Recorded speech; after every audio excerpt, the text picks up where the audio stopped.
Assalamualaikum warahmatullahi wabarakatuh. Shalom, Om Swastiastu, Nama Budaya dan salam kebajikan untuk kita semua. Halo, saya Michelle Cecilia dan saya Nadia Azara. Kami dari tim Gerakan Literasi Sekolah SMPN 1 Cikarang Selatan. Di sini kami akan membawakan dongeng yang berjudul Lutung Kasarung. Selamat menyaksikan. Happy watching.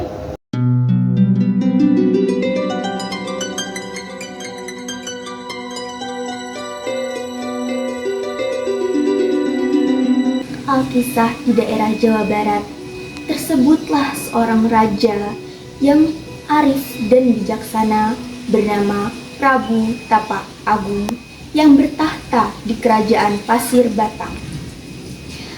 Sang Prabu mempunyai 7 orang putri yang semuanya cantik jelita. Mereka adalah Purbararang si Sulung, Purbadewata, Purba Endah, Purba Kancana, Purba Manik, dan si bungsu Purbasari. Ketujuh putri sang Prabu, 5 diantaranya telah menikah dan menjadi permaisuri di kerajaan lain. Kini tinggal Purbararang dan Purbasari yang belum menikah. Namun Purbararang sudah mempunyai tunangan yang bernama Raden Indrajaya. Dalam beberapa hari terakhir, Prabu Tapak Agung terlihat sering duduk termenung di atas singgasananya, seperti ada masalah yang membebani pikirannya. Melihat hal tersebut, sang permaisuri berusaha untuk menghibur dan membujuknya. Kanda, sudah beberapa hari ini, Kanda terlihat sangat murung. Apa yang sedang Kanda pikirkan? Barangkali Dinda bisa membantu, bujuk sang permaisuri dengan suara. Begini Dinda, Kanda sudah semakin tua. Kanda sudah tidak dapat melaksanakan tugas-tugas kerajaan dengan baik. Kanda berniat turun tahta, tapi Kanda bingung Dinda, kata Tapak. Bingung kenapa Kanda? Desak permaisuri. Prabu Tapak Agung pun bercerita kepada permaisurinya bahwa dia bingung untuk memilih Purbararang atau Purbasari yang akan menjadi seorang ratu. Menurut adat yang berlaku di kerajaan tersebut, Purbararanglah yang pantas menjadi seorang ratu, dikarenakan dia merupakan putri tertua. Namun, Prabu Tapak Agung tidak setuju jika Purbararang menjadi seorang ratu, karena Purbararang bersifat sombong, angkuh, dan licik. Prabu Tapak Agung lebih senang jika ia memilih putri bungsunya menjadi seorang ratu, dikarenakan Purbasari memiliki sifat yang baik hati, lembut, dan bijaksana. Dengan pertimbangan tersebut, maka sang Prabu dan permaisurinya memutuskan untuk memilih Purbasari menjadi seorang ratu. Mendengar kabar tersebut, Putri Purbararang pun menolaknya. Ia sangat menyesal atas keputusan ayahandanya karena merasa dialah yang lebih pantas untuk menjadi seorang ratu. Kabar buruk itu kemudian ia sampaikan kepada tunangannya Raden Indrajaya. Kanda, ayahandaku telah pilih kasih. Ia lebih memilih Putri Purbasari untuk menjadi ratu. Padahal Dinda adalah putri tertua. Lapor Putri Purbararang. Mendengar kabar tersebut, tunangan Putri Purbararang langsung naik pitam. Akhirnya Putri Purbararang dan tunangannya memutuskan untuk mendatangi seorang dukun sakti yang bernama Nironde. Mereka akan meminta bantuan dukun itu agar menyihir Putri Purbasari. Nironde pun mengabulkan permintaan mereka. Beberapa hari kemudian, istana Pasir Batang menjadi gempar. Tiba-tiba Putri Purbasari terserang penyakit aneh. Seluruh tubuhnya terasa sangat gatal dan dipenuhi bintik-bintik hitam. Betapa terkejutnya sang Prabu melihat keadaan putri kesayangannya itu. Sudah beberapa tabib istana dipanggil untuk mengobatinya, namun tak seorang pun yang berhasil menyembuhkannya. Sementara itu, Putri Purbararang tidak mau menyia-nyiakan kesempatan itu.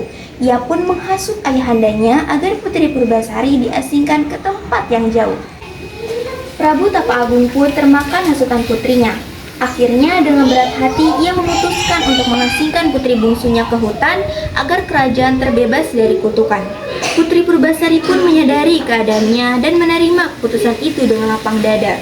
Keesokan harinya, sang Prabu menyuruh patihnya yang bernama Uwak Batara Lengser untuk mengantar Putri Purbasari ke hutan.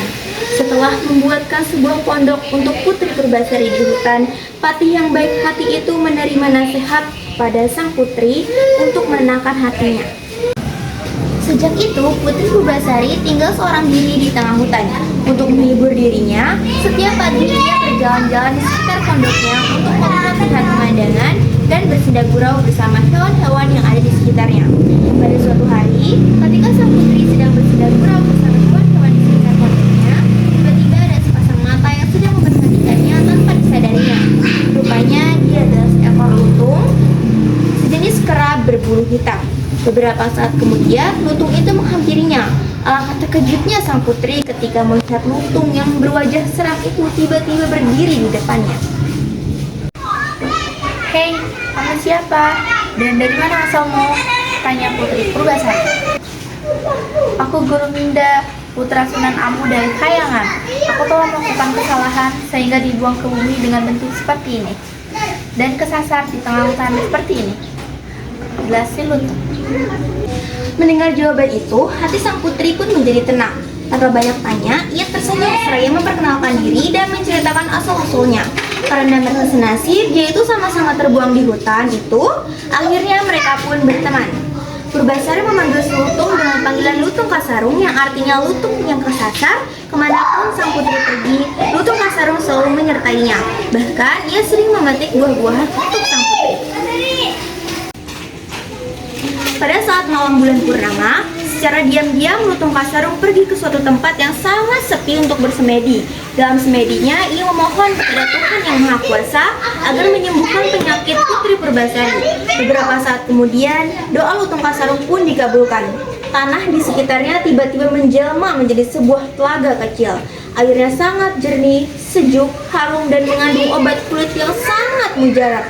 Begitu matahari pagi memancarkan sinarnya di ufuk timur, ia segera menemui Putri Purbasari dan memintanya untuk mandi di telaga itu. Tanpa ragu, Putri Purbasari langsung menceburkan diri ke dalam telaga itu. Sungguh ajaib sekali. Tak lama setelah berendam di telaga itu, seluruh bintik-bintik hitam di kulitnya langsung hilang tanpa meninggalkan bekas sedikit pun. Kulitnya kembali bersih, halus, dan menjadi cantik seperti semula. Ia sangat heran bercampur gembira mengalami peristiwa ajaib itu. Sejak itu, Putri Purbasari semakin senang dan sayang pada si Lutung Kasarung. Ia pun semakin betah tinggal bersamanya di hutan itu dan hewan-hewan lainnya. Hatinya sudah menyatu dengan kehidupan alam bebas dan melupakan kehidupan istana yang sering membelenggunya. Apalagi dengan keberadaan kakak sulungnya, Purbararang. Pada suatu hari, Patih Uwak Batara Lengser datang ke hutan itu untuk melihat keadaan Putri Purbasari. Betapa terkejutnya ia ketika melihat penyakit kulit sang putri telah sembuh. Ia pun kemudian mengajak sang putri untuk kembali ke istana. Mulanya, Putri Purbasari menolak untuk kembali ke istana. Namun setelah didesak oleh sang patih dan dipujuk oleh si Lutung Kasarung, akhirnya ia pun memenuhi ajakan tersebut. Baiklah paman, aku bersedia kembali ke istana. Tapi Lutung Kasarung juga harus ikut. Dialah yang telah menyembuhkan aku, tegas Putri Purbasari.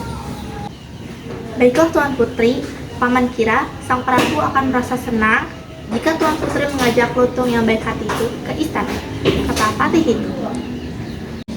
Akhirnya, Putri Purbasari bersama Patih Uwak Batara Lengser dan Lutung Kasarung kembali ke istana. Setibanya di istana, mereka disambut gembira oleh seluruh keluarga istana, kecuali Putri Purbararang dan Raden Indrajaya. Karena merasa posisi mereka terancam, menyadari keadaan itu, ia pun membujuk ayahandanya agar mengadakan sayembara. Prabu Tapa Agung yang arif dan bijaksana itu pun mengabulkan permintaan putri sulungnya. Dalam sayembara tersebut, Putri Purbararang menantang Putri Purbasari untuk mengikuti dua perlombaan, yaitu lomba memasak dan lomba ketampanan calon suami atau calon tunangannya masing-masing. Putri Purbasari pun terpaksa menerima tantangan itu karena diminta oleh ayahandanya. Pada hari yang telah ditentukan, seluruh rakyat Pasir Batang telah berkumpul di halaman istana, ingin menyaksikan sayembara tersebut. Tak beberapa lama kemudian, Kedua putri Prabu Tapaagung tersebut memasuki arena lomba. Perlombaan pertama adalah lomba memasak. Yang dimulai dalam lomba ini adalah masakan siapa yang paling cepat disajikan dan lezat rasanya, maka dialah pemenangnya. Putri Purbasari mampu menyelesaikan masakannya terlebih dahulu dan rasanya pun lebih lezat. Ia pun dinyatakan sebagai pemenang dalam lomba memasak tersebut. Memasuki perlombaan kedua, yaitu lomba ketampanan calon suami atau tunangan masing-masing. Mulanya Prabu Tapaagung ragu untuk memenuhi keinginan Purbararang karena Purbasari belum mempunyai tunangan. Jikapun pada saat itu ia ditunangkan dengan siapapun di negeri itu, tetapi tidak seorang pun yang melebihi ketampanan Indrajaya. Meski demikian, Purbasari tetap bersedia mengikuti lomba tersebut dan sang Prabu pun menyetujuinya. Perlombaan pun dimulai. Dengan bangga, Putri Purbararang kembali masuk ke arena perlombaan sambil menggandeng tangan tunangannya. Seluruh hadirin pun mengakui bahwa Indrajaya adalah seorang pemuda yang tampan. Tak seorang pemuda pun di negeri Pasir Batang yang melebihi ketampanannya. Mereka sudah memastikan bahwa Putri Purbasari akan kalah dalam perlombaan tersebut. Anehnya lagi, ketika diminta untuk menunjukkan calon suaminya, Putri Purbasari justru menarik tangan Lutung Kasarung masuk arena perlombaan. Purbararang dan suaminya pun tertawa terbahak-bahak melihat tingkah adiknya. Mendengar ajakan itu, Lutung Kasarung pun menjadi tersinggung dan marah. Ia tidak terima Putri Purbasari dipandang rendah seperti itu. Maka dengan kesaktiannya, ia segera memohon kepada Tuhan Yang Maha Kuasa agar bentuknya dikepula. Lutung Kasarung pun berubah menjadi guru Minda yang sangat tampan dan gagah. Semua yang hadir terperangah dan terpesona melihat ketampanannya. Akhirnya, Putri Purbasari memenangi sayembara tersebut dan berhak menduduki tahta kerajaan. Sementara Putri Purbararang dan tunangannya harus menerima hukuman pancung atas kekalahan mereka. Namun, Putri Purbasari adalah seorang putri yang pemaaf. Ia tidak mau menghukum kakak kandungnya sendiri. Bahkan, ia tetap mengizinkan kakaknya untuk tetap tinggal di istana bersamanya. Akhirnya, Putri Purbasari pun dinobatkan menjadi Ratu Kerajaan Pasir Batang. Ia adalah seorang ratu yang arif dan bijaksana, sehingga seluruh rakyatnya senantiasa hidup makmur, damai, dan sentosa.